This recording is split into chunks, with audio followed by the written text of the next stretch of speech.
Breaking news తెలంగాణలోని పలు జిల్లాల్లో అకాల వర్షం బీభత్సం సృష్టించింది. ముఖ్యంగా ఉమ్మడి మెదక్, సంగారెడ్డి, సిద్దిపేట జిల్లాల్లో ఉరుములు మెరుపులతో కూడిన వడగళ్ల వాన దంచికొట్టింది. మెదక్ జిల్లాలో మీన్పూర్, లింగాయపల్లి, పొడిచెన్పల్లి గ్రామాల్లో వడగళ్లతో కూడిన వర్షం కురిసింది. సంగారెడ్డి జిల్లా ఆందోల్, పుల్కల్, జోగిపేట, జిన్నారం, మొగడంపల్లి మండలాల్లో పలుచోట్ల మోస్తరు వర్షం పడింది. భారీ వర్షం వల్ల టమాటా, మిర్చి, బీరా వంటి కూరగాయల తోటలు పూర్తిగా దెబ్బతిన్నాయి. ఈదురుగాలుల ధాటికి వరి, మొక్కజొన్న, పొద్దుతిరుగుడు పంటలు నెలకొరగడంతో రైతులకు అపార నష్టం వాటిల్లింది. దుబ్బాక వంటి ప్రాంతాల్లో గాల్దుమారం కారణంగా స్తంభాలు దెబ్బతిని విద్యుత్ సరఫరా నిలిచిపోయింది. కష్టపడి సాగు చేసిన పంట కళ్ల ముందే నాశనం కావడంతో రైతులు ఆవేదన వ్యక్తం చేస్తున్నారు. తెలంగాణకు మరోసారి వర్షం హెచ్చరికలు జారీ చేసింది హైదరాబాద్ వాతావరణ శాఖ. మహారాష్ట్ర నుంచి తమిళనాడు వరకు విస్తరించి ఉన్న వాయుగుండం ప్రభావంతో మరో 2 రోజుల పాటు రాష్ట్రంలోని పలు జిల్లాల్లో భారీ వర్షాలు కురిసే అవకాశం ఉందని తెలిపింది. ఆదిలాబాద్, నిజామాబాద్, మెదక్, హైదరాబాద్, నల్లగొండ, కరీంనగర్ జిల్లాల్లో ఉరుములు మెరుపులతో కూడిన భారీ వర్షాలు కురిసే అవకాశం ఉందని హెచ్చరించింది. ఆ జిల్లాలకు ఎల్లో అలర్ట్ జారీ చేసింది. రైతులు అప్రమత్తంగా ఉండాలని సూచించింది.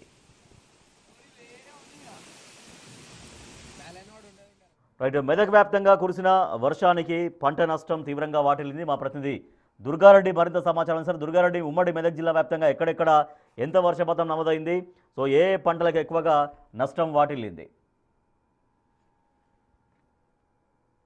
రాజేష్, ఉమ్మడి మెదక్ జిల్లాలో చూస్తే మాత్రం వర్ష బీభత్సము గత వారం 10 రోజుల కిందనే వడగళ్ల వర్షం పడి చాలా పంటలు దెబ్బతిన్నాయి. వరి, మొక్కజొన్న, పొద్దుతిరుగుడు, కూరగాయల తోటలకు మరోసారి నిన్న సాయంత్రం 5 నుంచి 7 మధ్యలో మాత్రము రాళ్ల వర్షం పడ్డది. మెదక్, ఆందోళన, ఆ తర్వాత జిన్నారం, పాపన్నపేట, దుబ్బాక ఈ ప్రాంతంలో మాత్రము వర్ష ప్రభావం తీవ్రంగా ఉంది. వడగళ్ల వర్షంతో మాత్రం కూరగాయల పంటలు దెబ్బతిన్నాయి. ఆ తర్వాత విద్యుత్ సరఫరా నిలిచిపోయింది. కొన్ని పోల్లకు కూడా ఏదైతే విద్యుత్ సరఫరా సంబంధించిన ఏదైతే పోలొంగిపోయినాయి దాంతో సంబంధించిన కొన్ని పంట పొలాలు కూడా దెబ్బతిన్న పరిస్థితి ఇక్కడ కనిపిస్తుంది.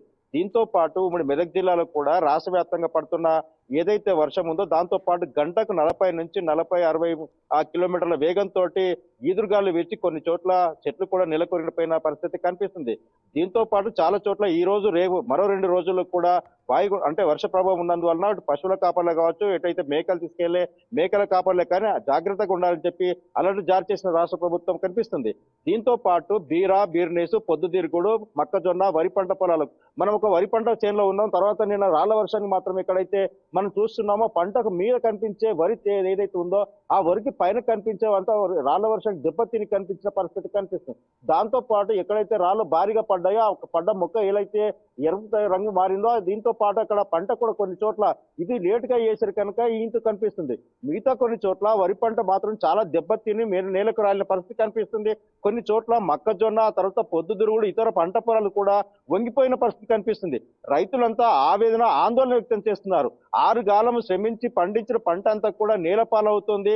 మాకు ఏదైనా ప్రభుత్వం ఆర్థిక సాయం చేస్తే బాగుండు, లేకుంటే వేల కోట్ల రూపాయలు పెట్టుబడి, లక్షల రూపాయలు పెట్టుబడి పెట్టి నష్టపోయినాం కనుక కొంత ఆదుకుంటే బాగుంటుందని చెప్తున్నారు.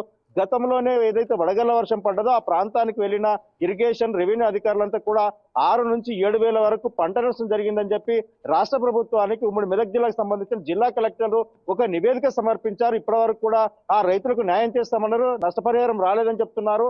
ఎకరాకు 20 నుంచి 25 వేల వరకు పంట పొలాలకు మాత్రం రైతులకు ఎరువులే కావచ్చు, లేకుంటే కూలే కావచ్చు, ఇవన్నీ కూడా పెట్టి నష్టపోయిన పరిస్థితి అయితే ఇక్కడ కనిపిస్తుంది. ఈ వర్షానికి కూడా మాత్రం భారీగా నష్టపోయిన పరిస్థితి అయితే ఉమ్మడి మెదక్ జిల్లాలో కనిపిస్తుంది. Rajesh, right, thank you Durga Reddy. ఉమ్మడి మెదక్ జిల్లా వ్యాప్తంగా వడగళ్ల వానకు చాలా చోట్ల అనేక రకాల పంటలు దెబ్బతిన్నాయి. ప్రభుత్వం రైతులను ఆదుకోవాలన్నటువంటి డిమాండ్ అక్కడ వ్యక్తమవుతోంది.